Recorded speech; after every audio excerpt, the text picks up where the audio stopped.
The chaotic roar of engines and the staccato bark of machine guns filled the European sky, a deadly ballet of metal and fire.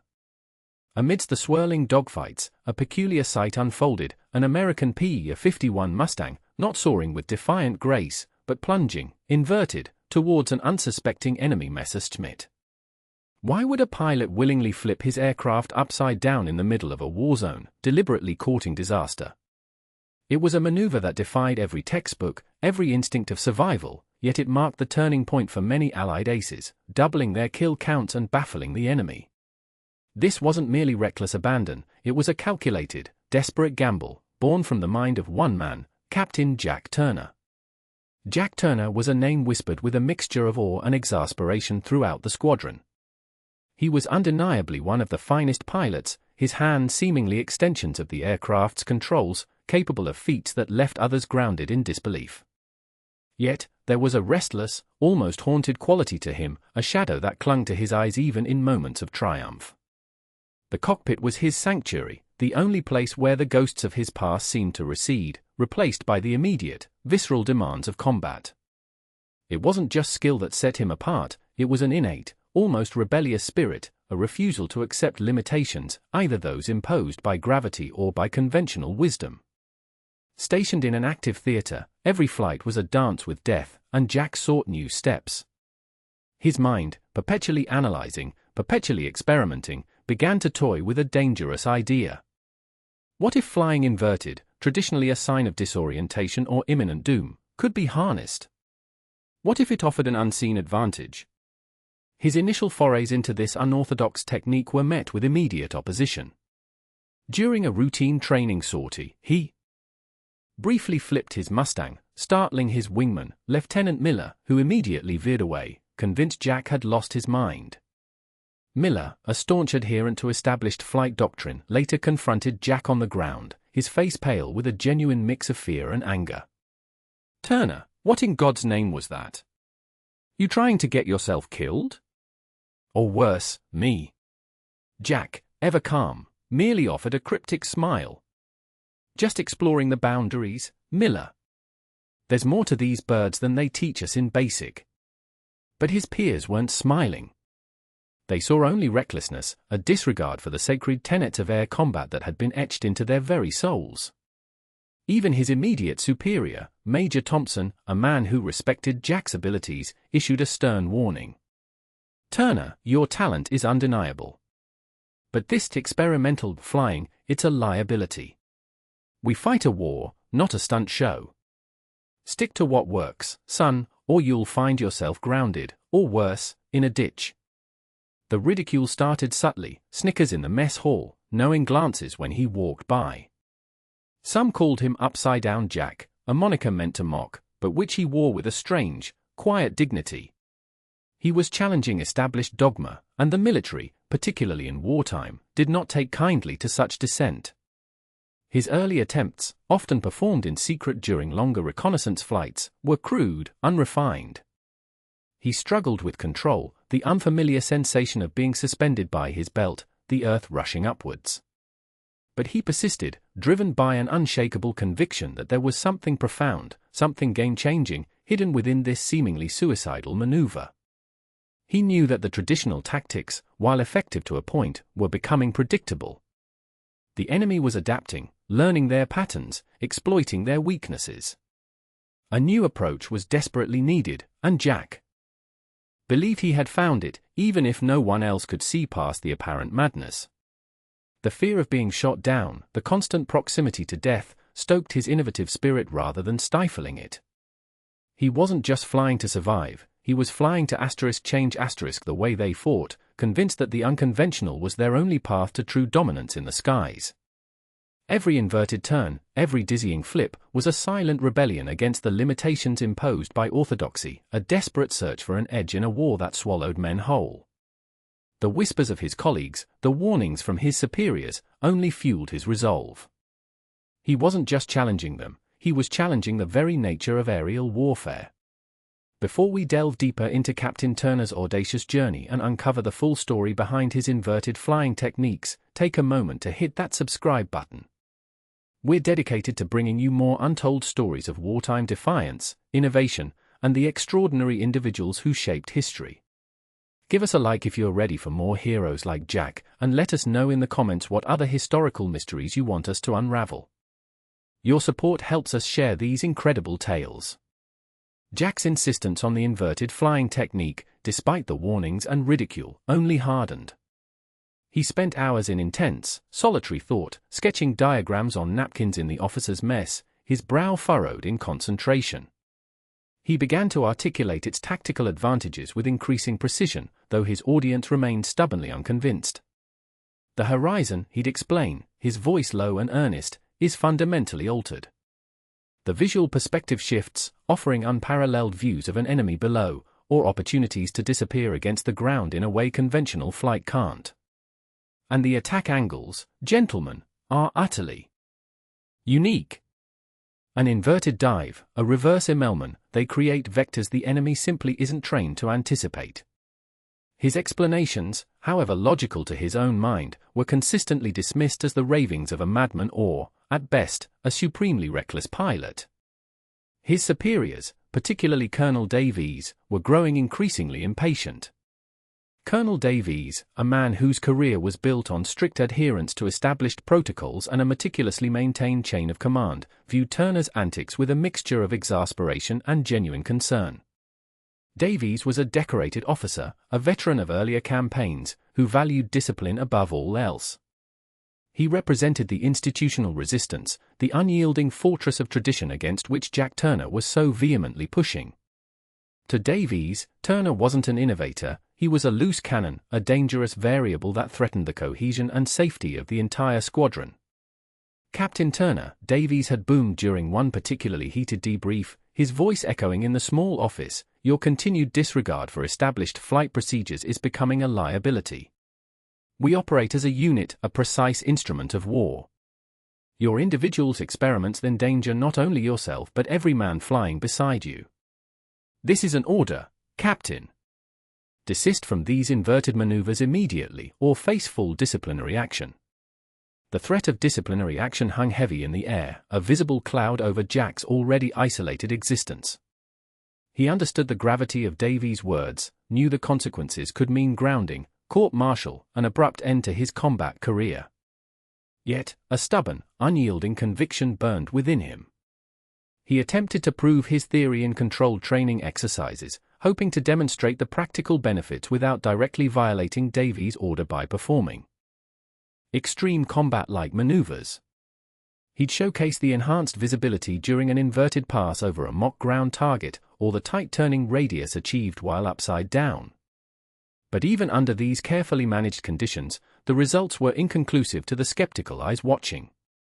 The simulated combat scenarios, designed to test maneuvers, simply couldn't replicate the raw, unpredictable chaos of a real dogfight. His colleagues, watching from the ground or their own cockpits, saw only a showman, not a strategic genius. They muttered about unnecessary risks and wasted fuel. He was reprimanded more frequently now, minor infractions of flying too low or performing unauthorized aerobatics added to his growing file. The pressure to conform mounted, pushing him further into isolation from his unit. The camaraderie that bound other pilots together seemed to bypass him, replaced by a wall of suspicion and derision. He felt the weight of their judgment, the palpable sense of being an outsider, a renegade. It was in these moments of profound loneliness, soaring miles above the world, that the shadow of his past began to subtly emerge. He hadn't just volunteered for the toughest assignments out of a thirst for glory. There was a deeper current running beneath his relentless innovation, a driving force he rarely acknowledged, even to himself. Bits and pieces of memory would surface, a childhood tragedy, a moment of profound helplessness, a promise made to himself that he would never again be powerless. This unspoken trauma wasn't just a wound, it was a crucible, forging his desperate need to find an edge, to control the uncontrollable elements of fate. This innovation, this seemingly reckless pursuit of the unconventional, was perhaps less about breaking rules and more about defying his own lingering demons, a desperate search for redemption through unparalleled mastery of the skies. He believed that if he could just find the right technique, the perfect maneuver, he could somehow outrun the ghosts that chased him, both real and imagined. The airplane, inverted or upright, was his chariot, his shield, and his weapon against a world that had once failed him. The more he was pushed to conform, the more he felt the pull of that raw, unresolved past, strengthening his resolve to push back, to prove them all wrong. He wasn't just fighting the enemy above the clouds, he was fighting an internal battle for his own soul, a battle he felt could only be won by mastering the impossible. The sky was his canvas, and his inverted flight, his defiant brushstroke. He was convinced that the true innovation lay not in incremental improvements but in a wholesale paradigm shift, something so radical it would shatter the enemy's expectations. He knew that to truly prove his concept, he would need more than just training exercises. He would need a real-world scenario, a moment of desperate chaos where conventional tactics failed, and only his radical approach could offer a chance at survival, perhaps even victory. Until then, he would endure the rebukes, the isolation, and the constant pressure to fall in line, all while secretly perfecting the art of flying upside down, his resolve hardening with every reprimand. The squadron, once a vibrant hub of youthful bravado and camaraderie, now felt the creeping chill of a prolonged and increasingly brutal war. They were assigned to an ever more dangerous sector, a stretch of sky where every patrol was a gamble, every mission a potential last flight. Intelligence reports painted a grim picture. Enemy air superiority in this region was growing exponentially. Their numbers were swelling, their tactics becoming bolder, more aggressive. The briefings were stark, devoid of the usual morale-boosting rhetoric. They would soon face overwhelming odds, a veritable storm of enemy fighters that threatened to sweep them from the skies entirely. The traditional tactics, once reliable, now seemed brittle, inadequate against this rising tide. Morale, once a tightly held commodity, was openly slipping, replaced by a weary fatalism that permeated the mess hall and seeped into the very cockpits of their planes. Every loss chipped away at their collective spirit, each empty chair at dinner a stark reminder of their mounting vulnerability. As the situation worsened, Jack's unconventional approach, his almost defiant embrace of the inverted maneuver, became even more pronounced, a stark contrast to the growing despair. His peers, grappling with their own fear and the ever-present threat of oblivion, viewed him not just as an innovator, but as an outcast, someone dangerously detached from their shared reality. Their initial skepticism had curdled into resentment, especially as their own losses mounted using what they considered the proper methods. They saw his clandestine practice, his quiet contemplation of aerodynamic possibilities, as a selfish indulgence, a distraction from the grim task at hand. The whispers that followed him weren't just about his madness anymore, they carried an edge of genuine disdain, fueled by their own survivor's guilt and the crushing weight of strategic failures. He felt the immense burden of command, even though he wasn't officially in charge, because he understood the futility of their conventional approaches. He saw the cracks in their doctrine, the predictable patterns that the enemy was so adept exploiting, and it gnawed at him, a constant, low thrum of frustration beneath his calm exterior. He saw the same fear in their eyes that he felt himself, but he also saw their inability to break free from the constraints of learned wisdom, even when that wisdom was clearly failing them. This growing chasm between him and his unit created a profound loneliness, a sense of fighting not just the enemy, but the very system he was part of. Despite the dire warnings, despite the mounting pressure from Colonel Davies and the simmering animosity from his fellow pilots, Jack continued to secretly hone his inverted flying skills. He would steal away during routine patrols, venturing just beyond the designated training zones, pushing his Mustang to its limits in daring, unauthorized maneuvers. He was convinced, with an almost religious fervor, that this was not merely a asterisk way to survive, but indeed the only way for them to turn the tide. He felt the machine become an extension of his will, a fluid dancer in the air, capable of movements others couldn't even imagine. He began to show subtle, almost imperceptible, successes in minor skirmishes. During a brief engagement with a pair of probing enemy fighters, he executed a bewildering inverted turn that allowed him to get a clear shot, downing one before the other could react. In another instance, he used an inverted dive to vanish from an enemy's gunsight, reappearing moments later to score a damaging hit. These were not grand victories, not the kind that turned battles, but small, isolated triumphs that went largely unnoticed or, when witnessed, were quickly dismissed as sheer luck, a momentary lapse in the enemy's concentration, or a fortunate alignment of stars. The whispers of his madness, however, grew louder, fueled by these inexplicable moments of success. Instead of inspiring curiosity or a re-evaluation of his methods, they solidified the belief among his peers that he was simply a dangerous, unpredictable anomaly, perhaps even touched by a macabre luck that would eventually run out. Jack knew these small victories were just glimpses of what was possible. Fragments of a larger, game-changing strategy that he was desperate to unleash. He felt the clock ticking, the enemy closing in, and the desperate need for his squadron to see what he saw, before it was too late. The dreaded news finally arrived, cutting through the strained silence of the operations room like a physical blow.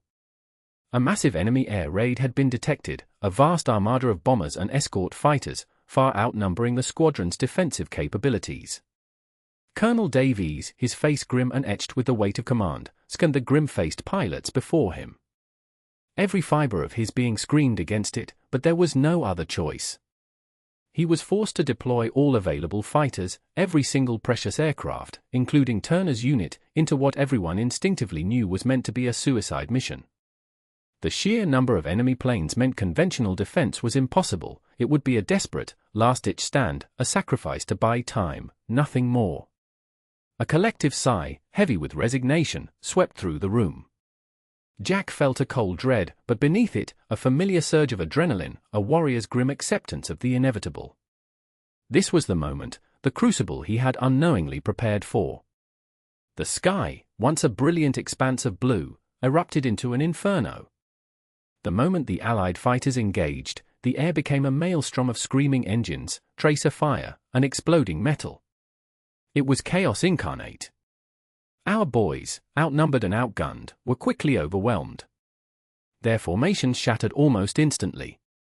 Planes tumbled from the sky, trailing smoke and fire, each falling machine a testament to the brutal inefficiency of standard tactics against such sheer, unrelenting numbers.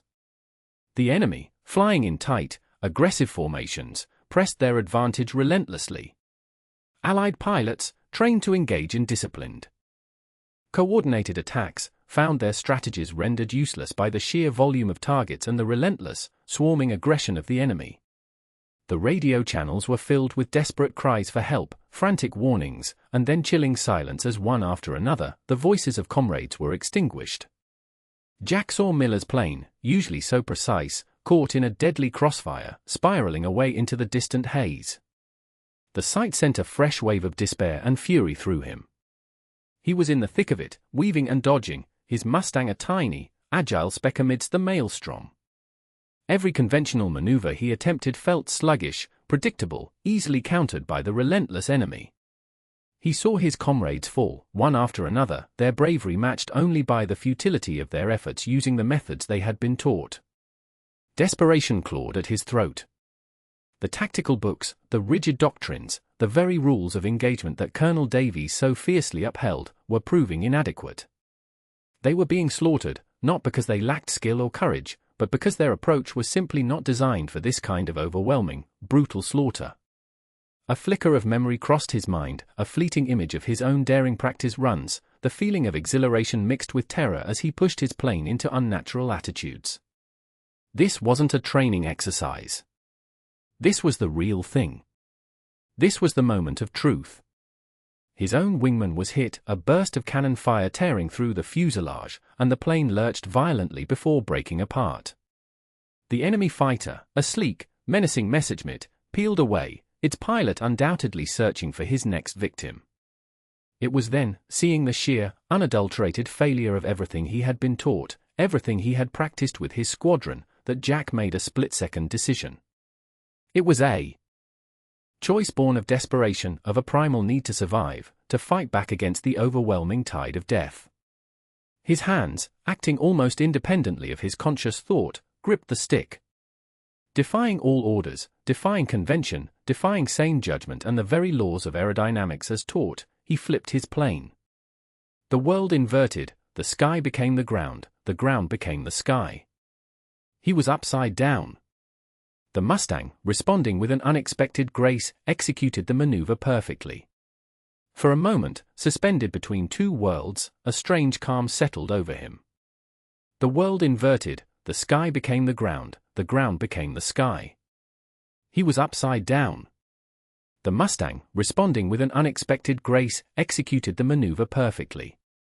For a moment, suspended between two worlds, a strange calm settled over him, a bizarre sense of clarity amidst the chaos. Then, instinct took over. The enemy pilot, momentarily celebrating his kill, had tightened his turn, presenting a perfect, exposed belly.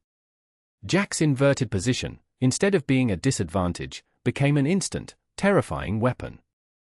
He plunged, a falling hawk, his controls feeling oddly responsive, the enhanced visual perspective of his inverted position allowing him to track the enemy with razor-sharp precision. The German pilot, accustomed to dogfights fought on a horizontal plane, never saw him coming, never anticipated an attack from directly below, from a plane flying against every convention. Jack squeezed the trigger. His .50 caliber machine guns roared, spitting fire and death. Tracers arced through the air, finding their mark with brutal efficiency. The Messerschmitt blossomed into a fireball, a brief, violent flash in the already fiery sky, before plummeting earthward. One down.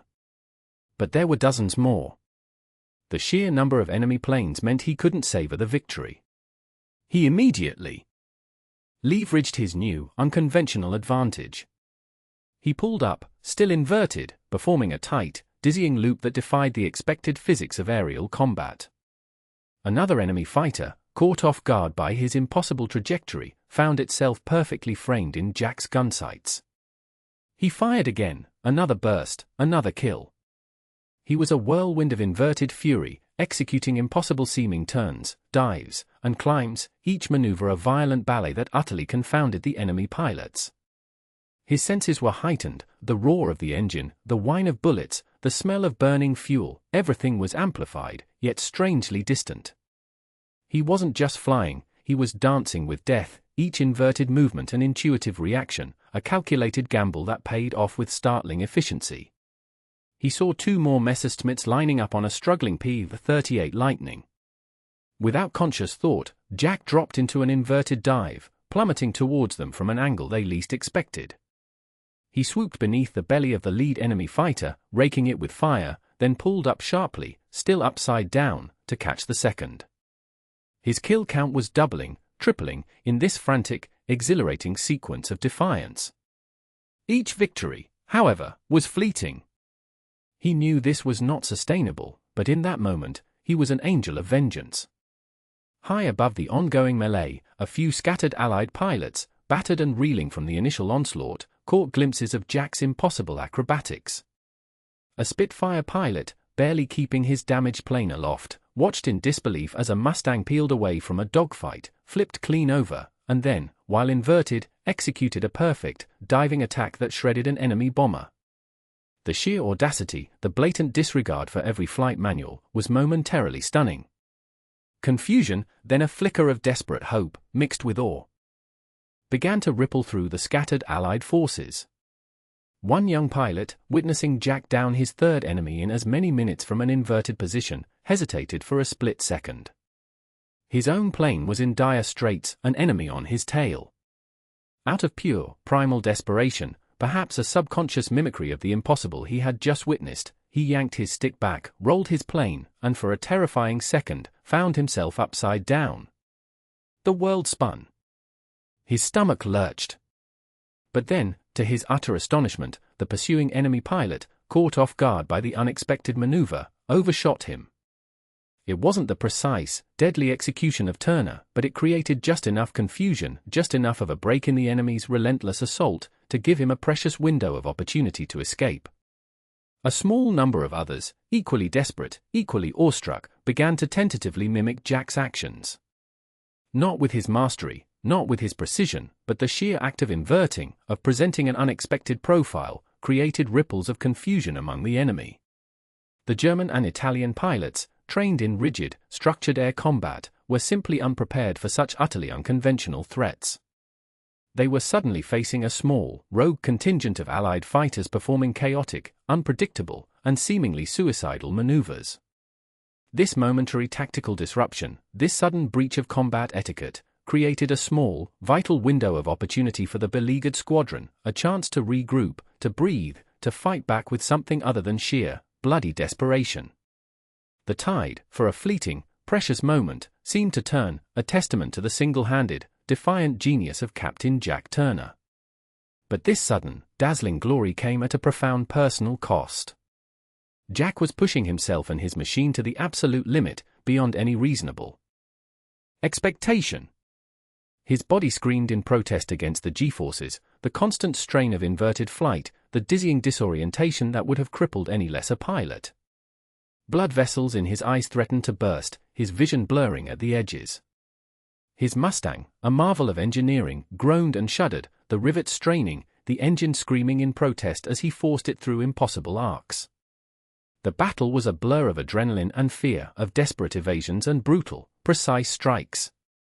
He was not thinking, he was simply reacting, a conduit for raw, primal survival instinct, fueled by a desperate, almost manic pursuit of victory, a burning desire to push back against the tide of death that threatened to consume them all.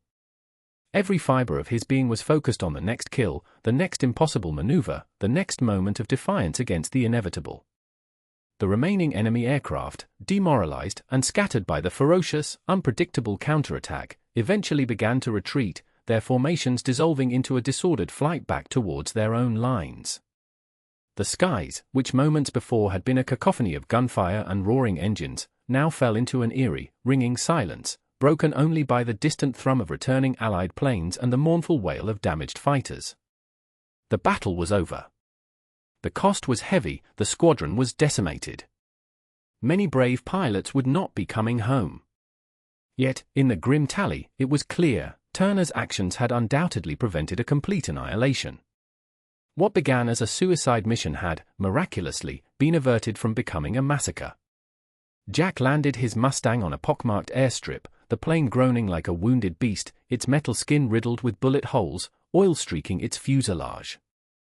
He cut the engine, the sudden quiet deafening after the roaring inferno of the skies. Exhausted, shaking, but undeniably triumphant, he climbed out of the cockpit, his legs almost giving way beneath him. He was a spectre of war, his flight suit soaked with sweat, his face smeared with grime and oil, his eyes red-rimmed but burning with an intense, almost feverish light.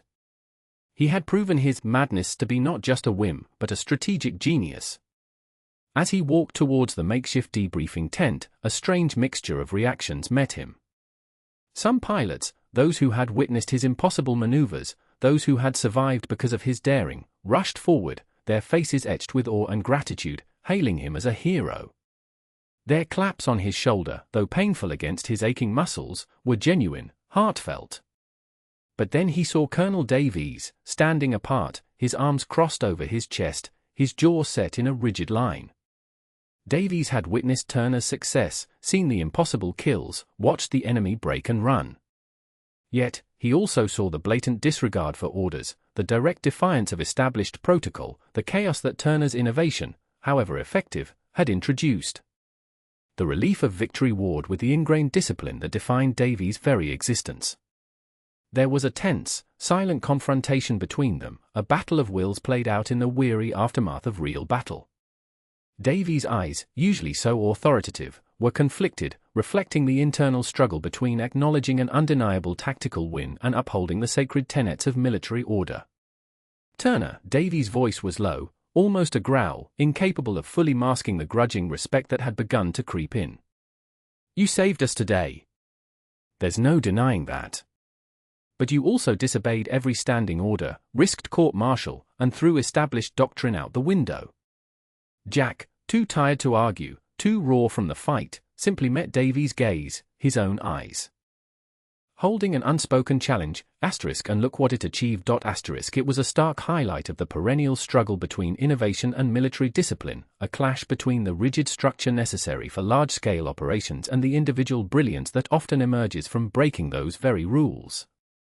In the quiet aftermath, as the sun began to dip below the horizon, casting long, mournful shadows across the damaged airbase, Jack found himself alone. The adrenaline that had surged through him, fueling his desperate flight, now receded, leaving him empty, hollowed out.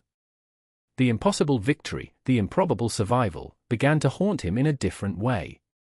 He had faced down external demons in the sky, bested the enemy, proved his point. But now, in the stillness, the unnamed ghosts from his past resurfaced with renewed intensity.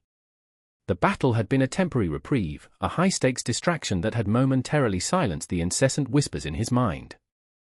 Now, with the fighting over, they were louder than ever, their voices mingling with the echoes of comrades lost, of the lives he had taken. He stared up at the darkening sky, the first stars beginning to pierce through the fading light. He questioned if his recklessness, his almost suicidal daring, was truly for victory, for the greater good of the mission, or if it was, at its core, a desperate escape, a frantic attempt to outrun those internal demons that clung to him with such relentless tenacity. Was he a hero, or just a man desperately fighting himself through the medium of aerial combat? The silence offered no easy answers. Yet it was in this profound stillness that the seeds of resolution began to sprout. Jack's inverted flying technique, though born from a chaotic crucible of war and initially shrouded in controversy, was not destined to remain an isolated act of defiance. Slowly, hesitantly at first, then with increasing recognition of its undeniable effectiveness, his methods were studied. Military strategists, initially wary of such radical departures from established doctrine, began to dissect the combat footage, analyze the flight paths, and interview the pilots who had witnessed his impossible maneuvers. They recognized the tactical advantage, the sheer disorientation it inflicted upon the enemy, the unique attack vectors it opened. Eventually, albeit with careful modifications to integrate it safely and systematically into pilot training, the Turner role of inverted attack became an official, if still advanced, part of Allied combat doctrine. Jack Turner's name, once synonymous with reckless eccentricity, transformed into a legend. His unparalleled kill count stood as an irrefutable testament to his unorthodox genius, a stark, numerical validation of his belief that true innovation often lies beyond the perceived limits of possibility. Colonel Davies, ever the man of rigid discipline, never fully endorsed the spirit of Turner's methods, finding the inherent disregard for protocol discomforting even in victory. Yet, in the quiet moments, away from the demanding eyes of his superiors and the eager ears of young pilots, he acknowledged Jack's critical, undeniable role in saving the squadron that day. He understood that sometimes, breaking the rules was the only way to ensure there were still rules to follow. The respect, though grudging, was real, a testament to the fact that even the most by-the-book leader could recognize a truly effective, albeit unconventional, solution when faced with the stark reality of survival. Their tense relationship evolved into one of mutual, if unspoken, understanding, a silent acknowledgement of the delicate balance between order and inspired chaos. For Jack, the true battles, the ones that had silently raged within him for so long, were not fought in the skies. The trauma that had fueled his desperate innovation, the unnamed past that had driven him to seek an edge, to control the uncontrollable, now demanded his full attention. The war had provided a temporary escape, a high-stakes arena where action replaced introspection. But with the cessation of hostilities, the echoes of his past resurfaced, no longer muted by the roar of engines or the urgency of combat. He began to confront the personal demons directly, not through adrenaline-fueled aerial acrobatics, but through quiet reflection and, eventually, through sharing his experiences. He realized that while the inverted flying gave him an unparalleled edge in the air, allowing him to rewrite the rules of combat and survive countless encounters, his true victory lay not in avoiding his internal struggles, but in confronting them. The desperate fight for survival in the skies had taught him resilience, but the hard-won peace on the ground taught him the true meaning of courage, facing his own fractured history rather than using battle as a desperate escape. Over time, Jack found a semblance of peace. He understood that true heroism was not solely about vanquishing external enemies, but about the profound bravery required to face and reconcile with one's own internal adversaries. His unconventional journey had inadvertently led him to a deeper understanding of himself. The daring pilot who flew upside down had become a man who finally learned to stand upright, grounded in a hard-won acceptance of his past. The story of Captain Jack Turner, the pilot who dared to fly upside down, stands as a powerful testament to the enduring human spirit. It's a reflection that true heroism often lies in defying convention, in pushing the boundaries of what is thought possible, and in finding strength not only in exceptional skill but also in the profound courage required to confront one's deepest fears. his legacy became a symbol of innovation born from desperation, a stark reminder that sometimes, the most revolutionary solutions emerge from the most desperate of circumstances, forever changing the way we perceive both aerial warfare and the human capacity for relentless ingenuity. And that, my friends, is the incredible, untold story of Captain Jack Turner and how American pilots started flying upside down to double their kill counts. What other forgotten heroes, what other unconventional tactics, would you like us to explore? Let us know in the comments below. Don't forget to hit that like button if you enjoyed this journey into wartime defiance, and subscribe to our channel for more tales of extraordinary courage and innovation. Next time, we'll be diving into the mysterious disappearances of bomber crews over the Pacific. You won't want to miss it.